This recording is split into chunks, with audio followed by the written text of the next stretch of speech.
Resuming debate, the honourable member for Elmwood Transcona. Thank you very much, Mr. Speaker. And before I begin, I'd like to indicate to you that I'll be splitting my time with the member for Windsor West. And I'm pleased to rise and have occasion to discuss in greater detail than I think we really have had before in this place the issue of the Phoenix pay system, because I think there's a lot of important lessons to learn from what happened. And there's lessons to learn with respect to governance and accountability and how important decisions get made and operationalized within government. And I think there's also quite a few important lessons to learn about the very real human consequences of government decisions and what happens when those decisions are poorly made, Mr. Speaker. So on the side of governance and accountability, I think what's important to acknowledge, because I think when you listen to the current government tell the story of Phoenix, you would think that when they came into government, all of this was like a, if you'll forgive the IT analogy, it was like a preset program, and everything was already locked into place, and there was really no way to stop this kind of slow train wreck from unfolding, Mr. Speaker. But that stands against the evidence. I mean, it stands against what the Auditor General said, which was that there were a lot of early warning signs that the Liberal government ignored and that they needn't have pressed ahead in the way that they did with the implementation of Phoenix across government. And it goes against, some of the documents that we have that show those early warning signs. So from December 21st, 2015, there was a conference call, Consulting Departments, on Phoenix readiness. And just some of the comments that came out of that, I offer up some of the comments that came out of that call, Mr. Speaker. There are still outstanding technical issues such as connectivity. 50% fail. Departments lack evidence to support readiness and must trust results from other departments. No real end-to-end testing. Departments want a demonstration. The pay center capacity and morale is a concern. Readiness of Miramichi, as the pay center is currently experiencing workload issues. How will they cope with the implementation in February and April? We agree that Phoenix should definitely be piloted and then a staggered rollout once the system is completely automated, which of course is not what happened, Mr. Speaker. So that's from December. Those are civil servants in charge within their respective departments of providing an evaluation of Phoenix and whether or not they believed it should go ahead. January 13th, 2016, there was a readiness assessment of Phoenix. Some of the comments therein, Mr. Speaker, include shift worker issue test with less than 50% success rate, where shift workers represent 40% of our workforce. That sounds to me, Mr. Speaker, like a pretty major red flag. It's not the kind of thing you read and then think, oh, obviously we're ready to go. Test less than 50% success. System readiness is questionable. Out of our 25 outstanding defects, 10 are still critical and not fixed.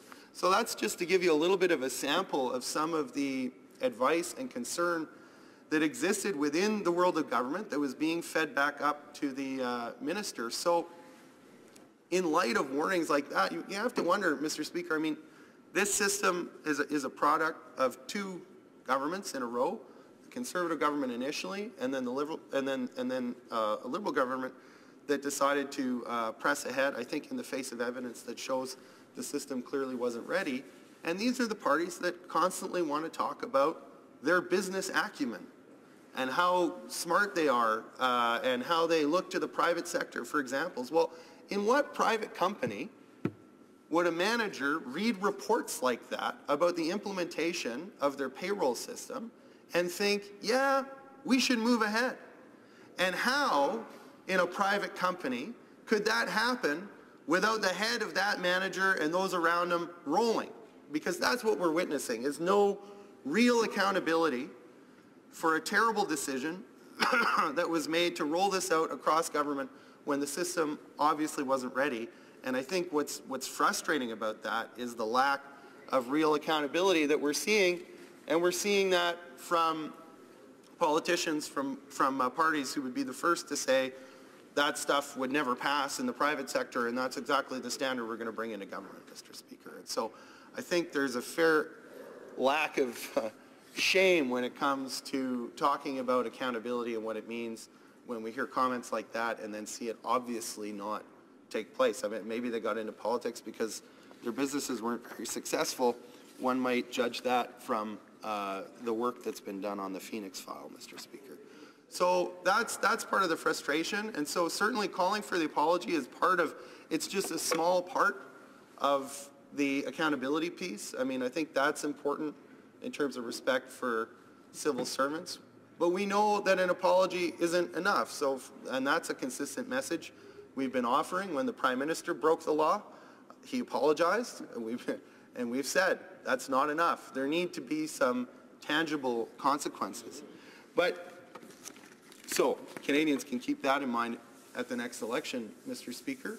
But in terms of tangible consequences, there should be tangible consequences for the people who make the error, but there also has to be tangible redress for the people that are the victims of that error. And I'm thinking of some people who work as federal civil servants and who live in Elmwood Transcona, Mr. Speaker, that we've heard from. We've worked on a number of cases of people who are facing serious injustice in terms of having faithfully gone into work and performed their work, done their job, and simply expect to be paid properly.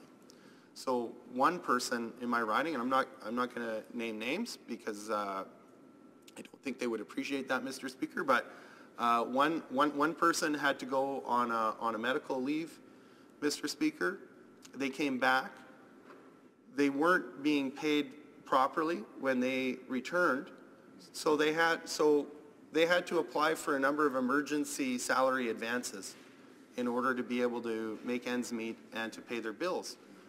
But before the government rectified the problem and paid them for the time they missed, for which they needed the advance, government came back to collect the advance. Well, the money isn't there. They can't repay the advance until they're paid for the time that they were given the advance that they weren't getting paid for. And so this person is in a position where they've taken on debt that they otherwise wouldn't have taken on. They're concerned about being able to make their mortgage payments and possibly losing their house. Now, you can say what you want about the story of how we got here and who started Phoenix and who made the decision to push it forward.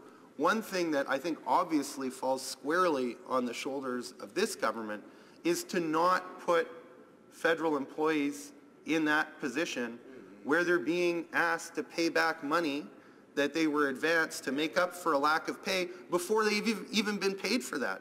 That's just an obvious injustice, Mr. Speaker, and there's no reason, absolutely no reason, why anyone should be put in that position and be made to pay back money that they never really received in the first place, Mr. Speaker. I think of another person living in Elmwood Transcona, works for the federal government, who over the course of a year was systematically underpaid, by their calculations, somewhere in the neighborhood of $15,000 over the course of the year. Phoenix has determined that at some point, although we can't really get answers or a paper trail as to how, that they owe, that there was an overpayment of about $3,000. So now they're in the position of being owed $15,000 and potentially owing $3,000. But before government figures out what government owes that employee, they're insisting that the $3,000 that they say that they're not willing to substantiate, and we can't get any answers from them out of my office on a paper trail or justification for that overpayment, they're being asked to pay back the $3,000 before they get the $15,000 that they're owed out of the system. And I put to you again, Mr. Speaker, that there's a fundamental injustice there, and that it is incumbent on this government to make sure that when they go after people to repay what they claim are overpayments, that they show evidence of the overpayment, and that they ensure that they're holding up their end of the bargain and paying the employees what they're owed in the first place before they ask that those overpayments come back. Because for many people, this is making the difference between whether or not they're able to make their payment at the bank for their house or not, and they're not going to get a second try, Mr. Speaker. When that overpayment, when that payment that they're owed by their employer comes back a year later, they can't go back to the bank and say, oh, see, my employer screwed up after all, it's okay, can I have my mortgage back? That's not going to work. So there's a serious issue when it comes to the timing of these payments, and it's wrong for the government to be insisting that employees pay back money that they never got from them in the first place, Mr. Speaker. Thank you very much. Questions and comments? The Honourable Parliamentary Secretary to the Government House Leader. Yes, thank you, Mr. Speaker. And I think it's really important that we recognize, opposition members, in particular the NDP, will talk about, well, yes, the system was broke, and all we want to do is just pass the buck, blame the Conservatives. What we agree on, what we concur on, was that there was a significant flaw in the introduction of Phoenix. The Conservative government's intent was to save something like $70 million. They blew it. There was a huge mistake. And today's civil servants are paying for it. But to try to give the impression that the government is not taking actions to rectify the problem is false. The Government of Canada is investing tens of millions of dollars. We're asking civil servants to assist us in fixing the problem. And we are moving forward in fixing the problem. Fast enough? Absolutely not. We could never move fast enough to try to justify getting that money as quickly as possible to our wonderful civil servants. But we are investing cash, dollars. We're getting our civil servants to fix the problem. Does the member across the way believe that the civil service is not capable of fixing the problem? Does he believe that we need to give more money in order to fix the problem? What does he believe is necessary in order to fix the problem that the government's not doing today? The Honourable Member for Elmwood-Transcona. Well, thank you, Mr. Speaker, and thank you to my colleague for pointing out what I think is a problem that you get when you get right-wing governments that don't actually understand good public administration for its own sake. They come to think that just throwing money at something and announcing a big number is good enough in itself. If he'd listened to my speech, what he would have heard is that one of the major injustices happening right now doesn't have anything to do with how much money a government throws at a problem. It has to do with demanding repayment before paying someone. The problem is that they weren't paid in the first place. They don't have the money to pay it back, and the government is asking them to pay it back. That's not even about spending more money. And the problem won't get fixed without spending some money. But the problem is the thinking there doesn't speak to what is the problem, how do we fix it if we spend money, how do we spend it effectively. It's just let's announce a number so that we can deflect criticism in the media, and then we're going to pretend like it's fixed. So it's not fixed for the people that are being asked to pay back money that they never received in the first place. Questions and comments? The Honourable Member for Oshawa. Mr. Speaker, I want to thank you for the opportunity to address a question to my colleague from Elmwood-Transcona, because I really commend the NDP by bringing this forward. I see this, Mr. Speaker, as an extreme lack of leadership. When the system was originally reviewed, at the end of the day, the previous government decided not to implement because there were so many warning systems. And I can list about the pay modernization transition activities checklist. The government was clearly told to clear the backlog. The summary of the Phoenix testing results showed huge failure rates. The Office of the Controller General said huge failure rates. And this was a month before implementation. So there were so many reasons for not moving this forward, but the government chose to do it. We see a Prime Minister traveling around the world where, the Ethics Commissioner said clearly in her report that he sees himself simply as a ceremonial role, but we need leadership on this. And my colleague from Elmwood-Transcona said it right when he said it's affecting people on the ground, every single MP, because this is not fixed. We're hearing from our constituents, and constituents are hurting. So I want to ask my colleague if he could say what message is the government giving to Canadians by not giving our civil servants the respect they deserve, especially by not correcting this mistake that the government's made. Member for Elmwood-Transcona.